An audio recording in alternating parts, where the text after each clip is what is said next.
Take charge of your thoughts. Take charge of your life. Psychologist, author, speaker, musician, former professor, and the host of Love and Life, Dr. Karen Anderson-Abril. Welcome to Dr. Karen Love and Life. I'm Dr. Karen Anderson-Abril. Later in the program, we'll talk to Valerie Giglio and hear her remarkable story. She suffered from a stroke at age 42 and yet has made a full recovery. But to start the program, I want to take a listener question. You guys have been sending me questions and giving me ideas for podcast episodes, and I thank you so much for engaging with me. Keep the emails coming. So here's today's question from a listener, Kelly.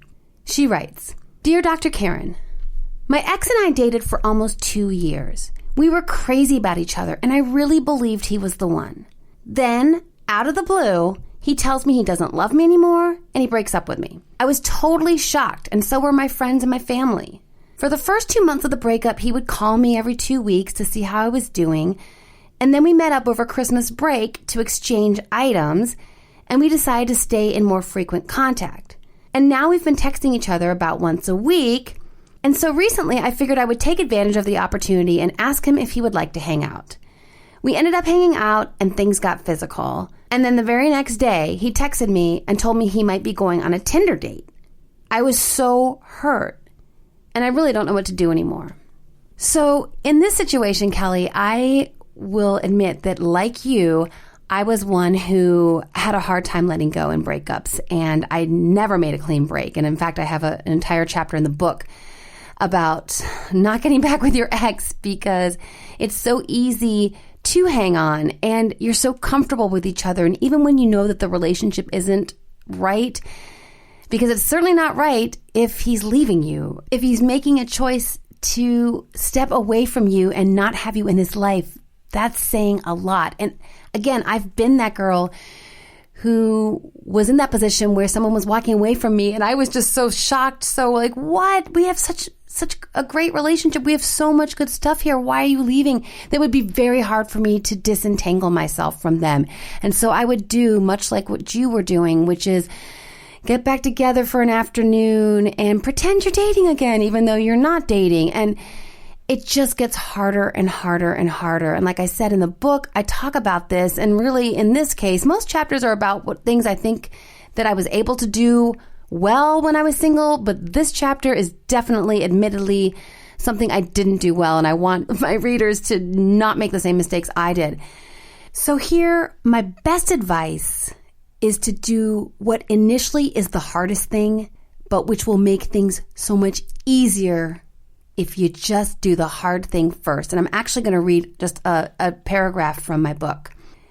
We were girl talking over dinner about our inability to get guys out of our system.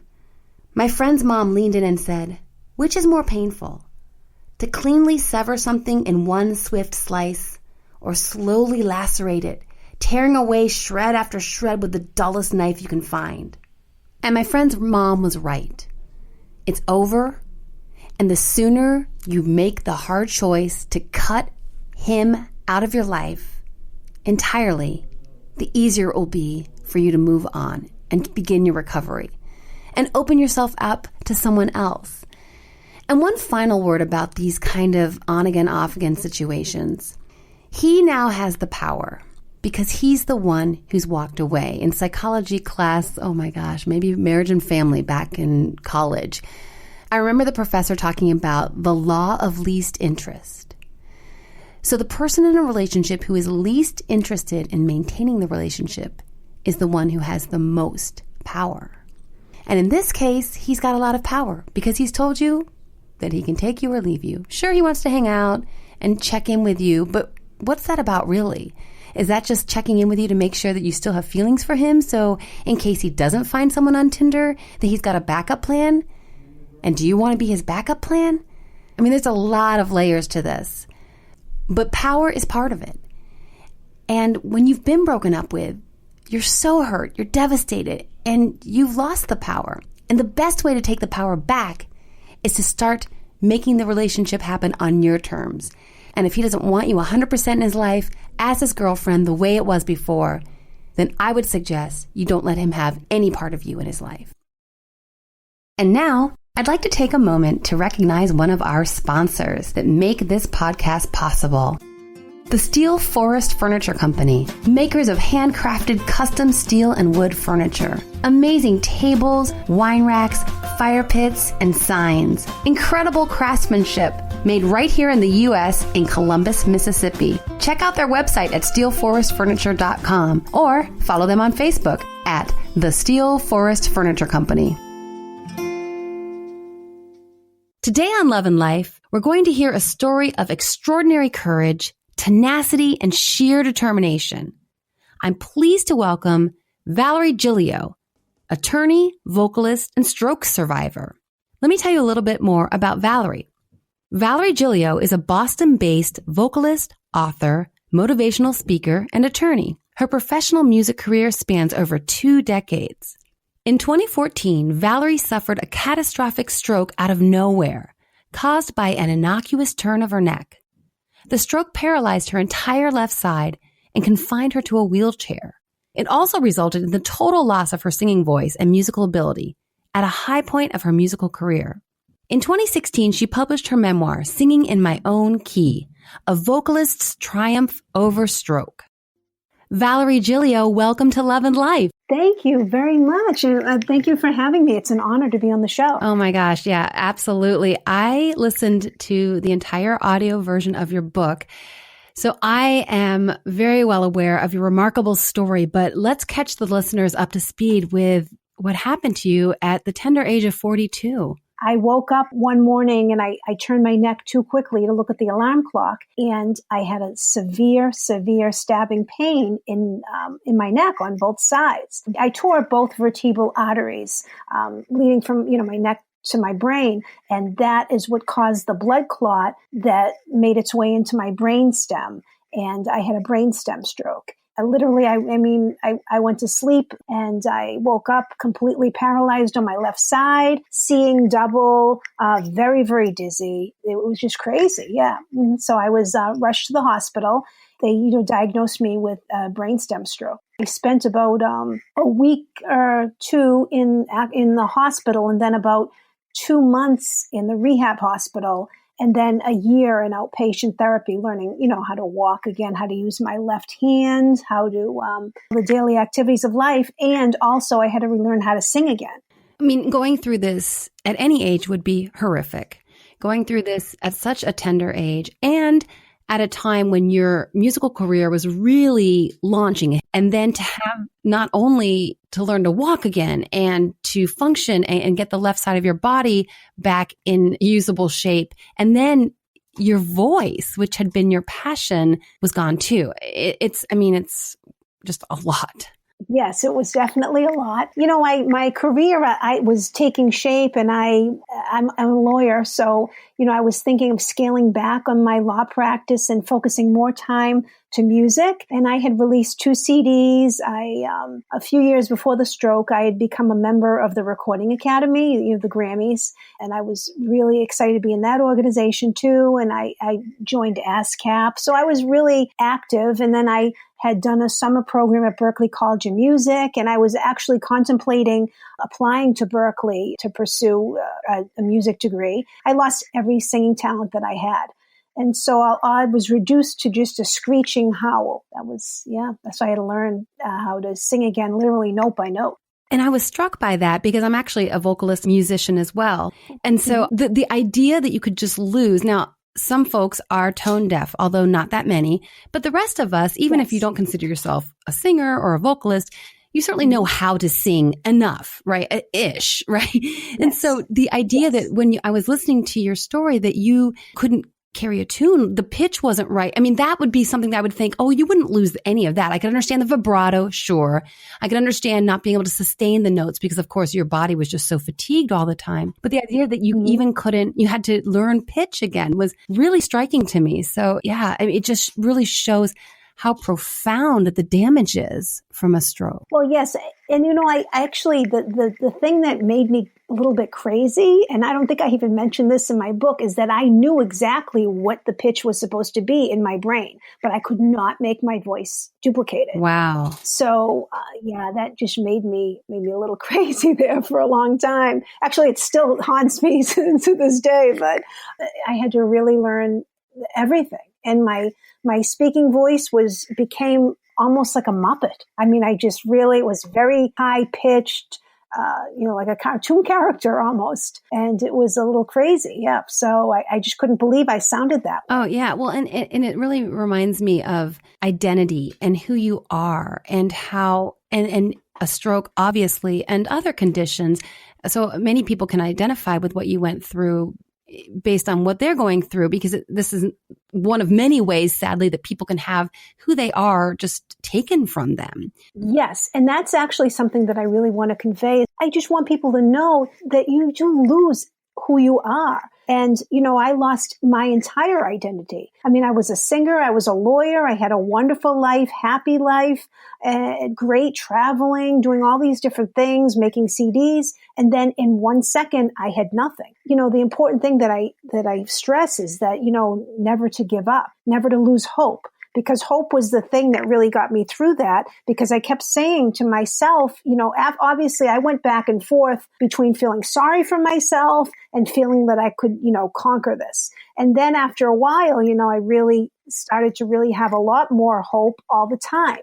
And I really can't stress enough the importance of that, because, the mental state and motivation and just really going for it can make such a difference. Well, that's definitely one of the themes I picked up on and I thought would be so important to share with my listeners, because as we're talking about the stroke, and like we said a minute ago, it's not just about this particular condition. There are many challenges that life throws at us that are curveballs that we can't even begin to anticipate. And yet we can't control what happens to us, but we can control the way we respond to it. And so you were very, very candid and about the fluctuations in your mood and your despair at times. But one of the themes that kept emerging was that, and it's very consistent with the theme of my podcast, one of the themes is take charge of your thoughts, take charge of your life. And you were really clear. You said, it was so easy to revert to despair. Negative thoughts were always ready to take over my mind. And I thought, that's so many people in so many realms of life, no matter what obstacles they're facing. It's so easy to fall into a trap and to go down a rabbit hole, really, so to speak, and you just get really discouraged. It's important for people that are going through any kind of traumatic event just to fight that as much as possible, because that's no good for anybody. That's not going to help recovery. That's just going to make you feel sorry for yourself. And then you're never going to get back anything that you enjoy doing. Another thing that you talk about in the book that makes perfect sense was just that struggle of, you said for a while you didn't even want to think about anything spiritual because in a way you thought, why did God let this happen to me? And then later, as you were at the end of your recovery and back in Italy, you found that you found some comfort then in thinking in a spiritual manner. And I'm just curious what that was like for you, that whole process. Well, I'm a very religious person. That's been my upbringing my entire life. So I know that I broke both my arteries in my neck by turning my neck. But why did I do it from turning my neck? So there's no rhyme or reason to it. So that's always in my mind. And I'm thinking, well, what if God was so upset with me? You think about so many different things like that. And I know that a lot of people were praying for me and I was so, so grateful. And then I just couldn't really do anything while I was in the hospital. I really kind of shut off the spiritual part of me at first, at the very beginning. But then afterwards, I realized that I was here for a reason. And then I was able to get back into my spirituality because that was a part of who I was. You talked about how your motivation for writing the book was because as you were recovering, you did look to stories of others who had recovered. And that was so inspiring for you. And you essentially wanted to share for anyone else who might be struggling that your remarkable story is available to them as inspiration. Yes, I wanted people to know. I wrote this book because I wanted people to know that strokes happen to young people and that it's not just an old person. People have this common misconception that a stroke maybe only happens to like an 80-year-old person or somebody that's, sick. Never to happen to a young, healthy person out of the blue. But unfortunately, it does. And I also wanted to show people that because you have a stroke, it doesn't mean that you're mentally incapable. And so that was very, very important to me. And I wanted to show people what really happens. Hi, this is Bruni Getchell, life coach and clinical hypnotherapist from Boston, Massachusetts, and I listen to Dr. Karen's podcast, Love and Life. Another part of the book that I thought was just this tiny little vignette that seemed very powerful was the nurse who I believe took your vitals one night, and her name was Patience. Yes, her name was Patience. I couldn't believe it because I needed so much patience. She was very religious, and I remember her speaking to me. Well, she seemed to be very religious, and she was like, you need so much patience. It's God's going to, God's looking out for you. She was very, very authoritative in that and very confident. It was another piece that had given me some more hope. And I needed patience so badly at that time.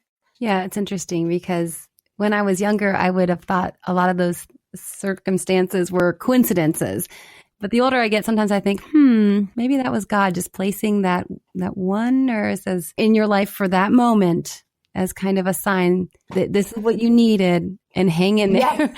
Yes, definitely, because that was at the very beginning, at the outset. I believe I was either in intensive care or a regular hospital room, but in any event, I was in the hospital. That was the very beginning, because the way my personality is, I was expecting to be completely cured, the next day. Like, I don't have any patience. I have negative patience.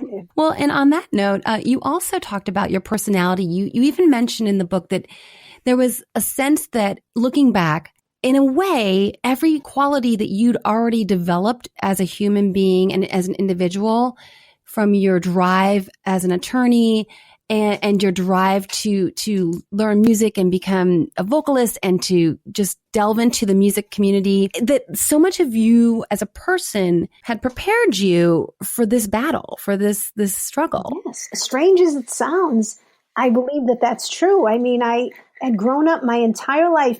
Had I not done the things that I had done, I wouldn't have had such an amazing recovery. I mean, I was a dancer for so many years. That instilled a lot of discipline and a lot of things that I would need to do as far as balance. I used things that I had learned from my many, many years of dance training to help me learn to walk again.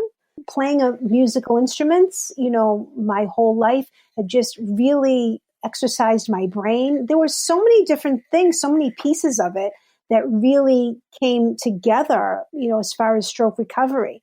And had I not had those pieces in place, maybe my recovery would have been different. I will never know that. But that perspective, to me, is empowering. It's a perspective, like we were talking about earlier, of hope and remaining optimistic in the face of tremendous adversity, and to look at, hey, all that hard work I did, that discipline, that grit I developed, it paid off in ways I could have never anticipated, but were so profoundly impactful. So I love that perspective, because really we can't control what happens to us or so many things in this life, but we can control our mindset and our perspective on how we handle and respond to the tragedies that occur to us, and then how we make sense of them. Our brains are very much primed to make sense. Cognitive psychology, we talk about that we don't want random events that we can't pull together logically. So it's normal for us to try to make sense, but it's also a way that we can take the power back from something that was undesirable or horrific. Absolutely. And the thing that this reminds me of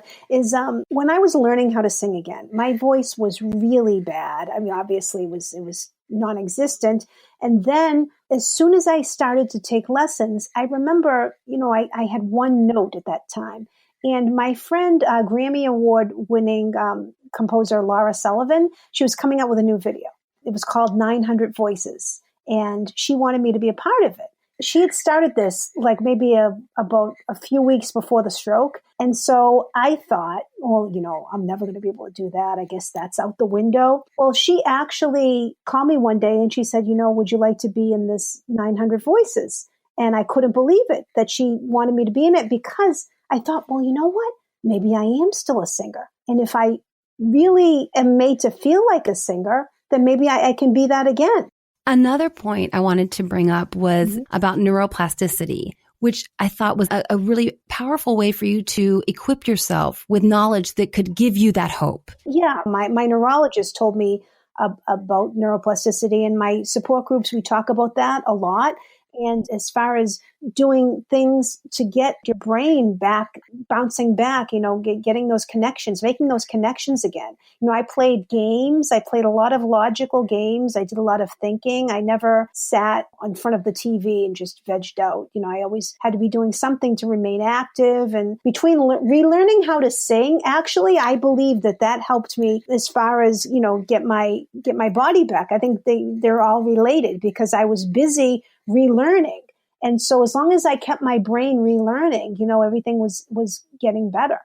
Yeah, that was something that you were definitely availing yourself of that information and using it as a way to inspire yourself to know, hey, I don't have to see my brain as being so rigid that it can't repair and these neural connections can't be made to repair themselves. Because I think sometimes we think of neural development and the average person doesn't have the research available to them. And so we think, okay, well, once you get to be a certain age, your brain is mature. And if you damage a portion of it, forget it. And actually the most recent research is showing that's not true at all. In fact, it's much more able to rejuvenate and regenerate than we've ever believed. Wow. And I started to tell myself something, and I laugh now because I think I know that I have no idea. I just made it up, really, because you watch the movies and stuff and they say, oh, we have a lot of these, we have so many brain cells, and I said to myself, oh, well, what if I have a gazillion brain cells and I just need to tap into those brain cells? And, just thinking that just made me, so much more excited, motivated to really go for that, even if it's not true or whatever it may be. But for me, thinking it, it felt good. And we know that it makes a difference. I mean, the whole placebo effect has been demonstrated in multiple research studies. So we know that when we think something's going on with our body, oftentimes your body goes, okay. And absolutely. People take a sugar pill and they think it's an antidepressant, and all of a sudden there's whistling Dixie, and they're taking sugar. So the placebo effect, like we said, it's been shown to be effective many, many, many, many times over. So the state of mind is a powerful thing. I loved that quote. Hi, this is Kate from Chicago. The dating scene can be tough, and when I need a little encouragement, I turn on Dr. Karen's Love and Life to get a reminder that staying true to myself is the most important thing.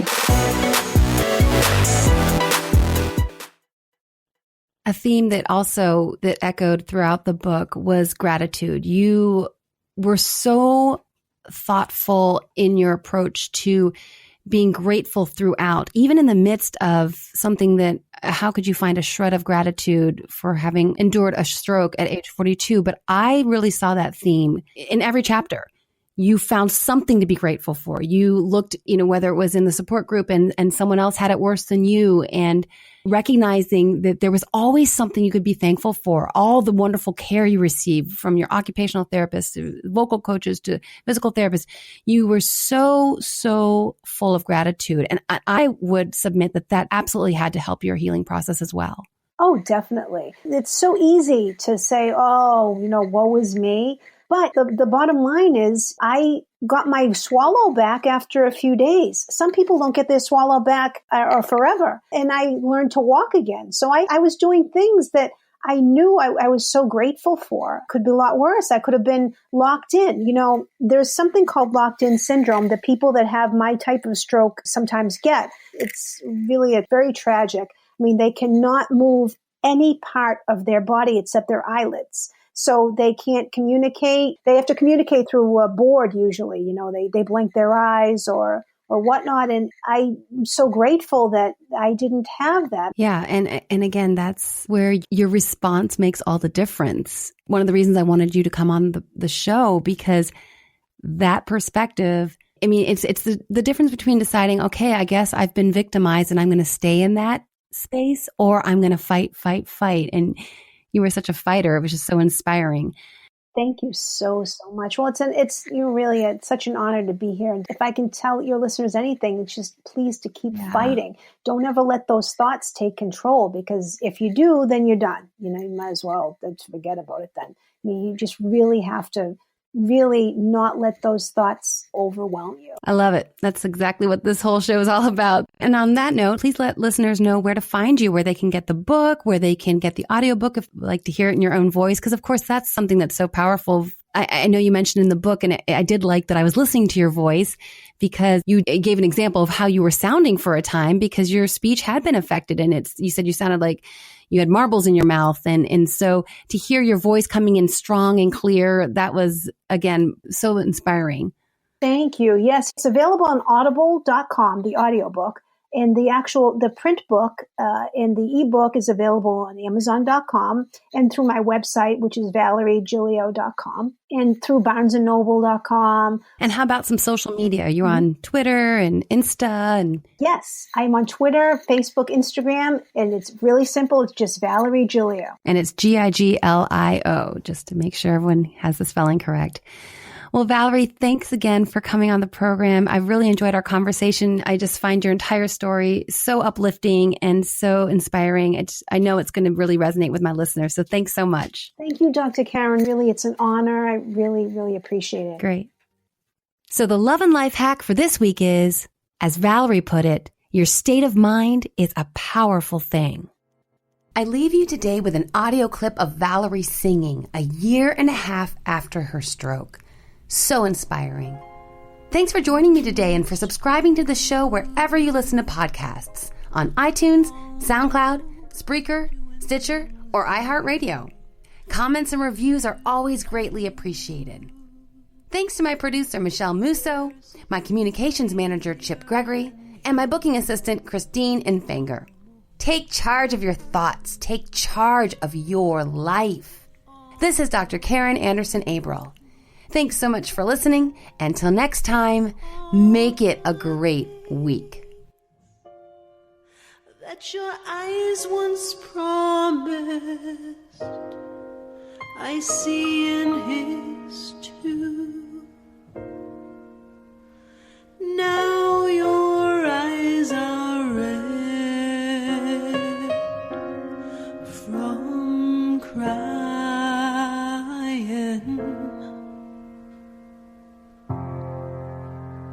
Almost blue.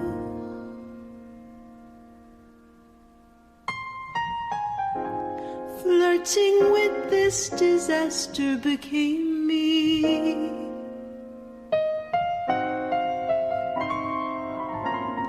It named me as the fool who only aimed to be.